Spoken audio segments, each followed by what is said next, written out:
I was serving in the army when my stepmom learned exactly when my paycheck arrived. At first, she only asked questions. Then one morning I checked my account and found $1,800 missing. I called the bank, expecting a mistake. There wasn't one. Someone had authorized the transfer. I called my dad immediately. He didn't deny it. He simply said, "Your stepmother needed it." I drove straight to their house. When I walked inside, she didn't apologize. She looked me in the eyes and said, "You're young. You don't need that money as much as we do." That was when I finally confronted my dad. The first time my stepmother asked how much I made in the army, I laughed. I honestly thought she was joking. We were sitting around my dad's kitchen table on a Sunday afternoon, finishing dinner. I had been home for 3 days between assignments, and for once, nobody was arguing about politics, work, or bills. My stepmother, Diane, looked across the table and said, "So, how much does the army actually pay you?" I smiled. "Enough to keep me fed." She laughed, but she didn't look away.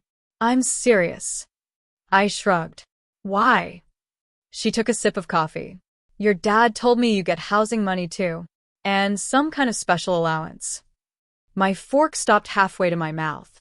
"Sometimes," I said. She nodded slowly, like she was doing math in her head. Then she said something that should have bothered me more than it did. "You're lucky. Most people your age don't have that kind of money coming in." I brushed it off. That was my first mistake. I had joined the army right after high school. I wasn't trying to prove anything to anyone. I wanted a career, structure, and a way to build a future without depending on my family. My dad had supported my decision, even when he worried about the risks. For years, I had been proud of the fact that I could take care of myself. I also helped Dad whenever I could. Every month, I sent money toward groceries, utilities, and whatever unexpected expense came up. I never considered it a debt. He was my father. If he needed help, I helped. But Diane saw it differently. A few weeks after that dinner, she texted me, "Your next army check comes Friday, right?" I stared at the message. I hadn't told her that. I replied, "Why?" She answered almost immediately, "Just wondering. Your dad mentioned things are tight." That was it. No request. No explanation. Just a question. I sent Dad $200 that week anyway. Then Diane started asking more. "How much was your last check? Did you get your housing allowance? Do you have savings? Are you planning to buy a house?" At first, I answered casually. Then I stopped answering. One evening, she called while I was driving back from base. "Your dad needs help with the car." "I'll talk to him. You're getting paid Friday though, right?" I sighed. "Diane, why do you keep asking about my paycheck?" She went quiet. Then she said, "Because we're family." That sentence stayed with me. Not because it was comforting, because suddenly my money sounded like it belonged to everyone. I called Dad later that night. "Is everything okay financially?" He hesitated. "We're managing." Diane said things were tight. "They are a little. I can help with the car." "That's generous." I could hear relief in his voice. So, I sent another payment. I thought that would settle it. It didn't. 3 months later, I came home unexpectedly. Dad wasn't there. Diane was sitting at the kitchen table with my laptop open. "My laptop." She looked up when I walked in. For a second, neither of us spoke. Then she closed it. "What are you doing?" "Your dad asked me to check something." "What?" She stood up. "Nothing important." I walked over and picked up the laptop. My banking page was open. I stared at the screen. There were several transactions I didn't recognize. One of them was for $600. Another was $300. Then another. My stomach tightened. "Diane." She crossed her arms. "Don't make this into something it isn't. Who moved this money?" She looked toward the hallway. "Your dad." I immediately called him. He answered on the second ring. "Hey, what's up?" "Dad, did you move money from my account?" Silence. Then he said, "Your stepmother needed it." I looked at Diane. She didn't look embarrassed. She looked annoyed. "Why didn't you ask me?" Dad sighed. "It's not a big deal. It's my money." "I know. Then why did you let her take it?" Another pause. "Gerald." I stopped him. My name is not the issue. My voice was calm. Too calm. Dad, what exactly did you give Diane access to? He went completely silent. And in that silence, I realized something that scared me more than the missing money. This wasn't the first time. She wasn't simply asking about my army pay anymore. Somehow, she had found a way into my finances without asking. I woke before sunrise. I had barely slept. I kept seeing those transactions. $600, $300, another transfer I couldn't explain. I never hid my army pay, but knowing I earned it wasn't permission to use it. I drove to Dad's house that afternoon. Diane was already waiting at the kitchen table. Dad stood nearby. I expected an argument, but I found something worse. Betrayal. I put my phone on the table. I want to know how much you've taken. Diane rolled her eyes. Taken? That's dramatic. Then give me another word. Dad sighed. Let's not turn this into a fight. I'm not here to fight. I'm here because money left my account without my permission. Diane leaned forward. You're acting like we stole from you. Then tell me what happened. She glanced at Dad. He looked away. Finally, she said, Your father needed help. I already gave him money. You gave him what you thought was enough. What does that mean? Family doesn't keep score. I almost laughed. Apparently you do. You know exactly when I get paid. Her expression hardened. You're making a big deal out of nothing. No. I'm making a big deal out of someone accessing my money without asking. Dad finally spoke. I gave Diane access because she handles the household bills. I stared at him. You gave her access to my account? She said she needed it temporarily. How temporary? He didn't answer. I turned to Diane. How long? She sighed. A few months. My stomach tightened. A few months? She nodded. Some of it went toward household expenses. I opened my statements.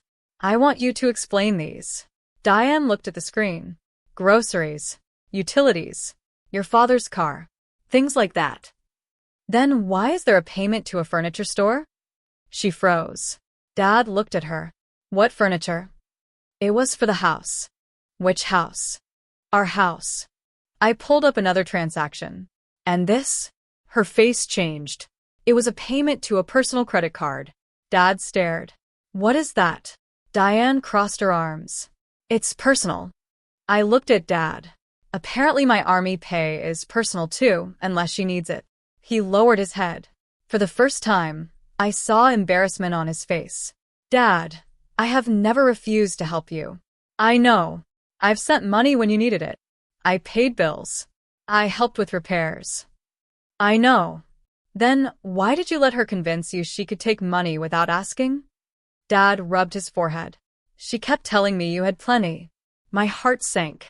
Plenty. She said you were making more than you needed. I looked at Diane. She didn't deny it. Instead, she said, You don't have children. You don't have a mortgage. You don't have the responsibilities we have. That doesn't make my paycheck yours. We're your family. So am I. Dad finally looked directly at me. You know what your problem is? Diane said.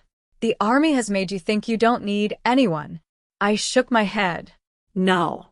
The army taught me responsibility. She scoffed. And now you're throwing money in our faces. I haven't thrown anything in your face. You're acting like you're better than us. I never said that. Dad stepped between us. Enough. I looked at him. Dad, she isn't going to stop because I ask nicely. What do you want me to do? I want my finances back. Diane laughed. Fine. Take your money. See if I care. Then she said something that changed everything. After everything your father has done for you, you owe this family. I stared at her. What do I owe you for? She started listing everything. The house I grew up in, school expenses, family vacations, food, utilities, every sacrifice Dad had made. Then I looked at Dad. Did you know she thought I owed her for being raised? Dad's face went pale. I never said that. But you let her believe it. He had no answer. I opened my banking app and disconnected every shared authorization. Then I changed my passwords. Finally, I stopped the automatic payment I'd been sending Dad. Diane's eyes widened. What did you just do? I stopped voluntary payments. You can't do that. Yes, I can. Dad stared at me. Gerald, I'll help you when you ask me. But nobody gets to reach into my paycheck anymore. Diane stood up. You're going to regret this. But as I walked toward the door, I realized something. For the first time, I wasn't walking away because I was angry. I was walking away because I finally understood the boundary they had crossed. And I wasn't stepping backward just because they were uncomfortable with where I drew the line. 3 weeks passed. I didn't call Dad. He didn't call me either. At first, I thought the silence meant he was angry. Then I realized every conversation between us had somehow ended with money. A bill. A repair. A favor. A crisis Diane needed solved. Without my paycheck in the middle of everything, there was suddenly nothing left to hide behind.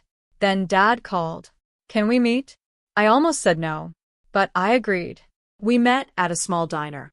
Dad looked exhausted, turning his coffee cup in circles. How are things? I asked. He gave a tired laugh. Not good. The bills are behind. I'm sorry. You really stopped everything? Yes. You didn't have to punish us. I didn't punish you. I stopped giving people access to money that wasn't theirs. He looked down. Then he said something I wasn't expecting. I checked the statements. I stayed quiet. After you left, I went through everything. And he swallowed. Diane lied to me. Those words hit harder than I expected. Dad explained that Diane had told him I knew about the transfers. She said I had agreed to help and was simply being difficult. But when he opened the records, he saw the truth. There were dozens of transactions. Some were legitimate household expenses. Others weren't. He found restaurant charges, personal purchases, online orders, and payments toward a credit card Diane had never mentioned. Then he found my messages where I had clearly said I did not want anyone accessing my account. Dad rubbed his eyes. I should have listened to you. Yes. You should have. He nodded. I was afraid. Of what? Of losing my marriage. I felt something inside me crack. You were afraid of losing your wife, so you risked losing your daughter? Dad looked away. I didn't think it would go this far. It already had. He didn't argue. That evening, he went home and confronted Diane. I wasn't there. Dad later told me he asked her one question. How long have you been using Gerald's money? Diane became defensive. She said the money wasn't really mine because Dad had raised me. Dad told her that raising your child wasn't an investment account. That sentence stayed with me. The next morning, Dad called again. Can you come over? When I arrived, Diane wasn't there. Dad was sitting alone. I owe you an apology, he said. I should have protected your boundary the first time you said no. I sat across from him. I kept telling myself I was keeping peace. But I wasn't keeping peace. I was avoiding conflict. That was the truth I'd needed. I don't need you to choose me over Diane, I told him. She's your wife. That's your decision. He looked at me. I needed you to choose honesty. His eyes filled with tears. I know. And respect. I know. And if I help you again, I need to know it's because I chose to help. Not because someone decided my army pay belonged to the family. Dad nodded. You have my word. I believed him enough to give him a chance. But I didn't immediately start sending money again. An apology could open a door. It couldn't rebuild everything overnight.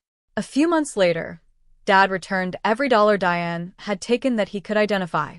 He also removed every connection to my accounts.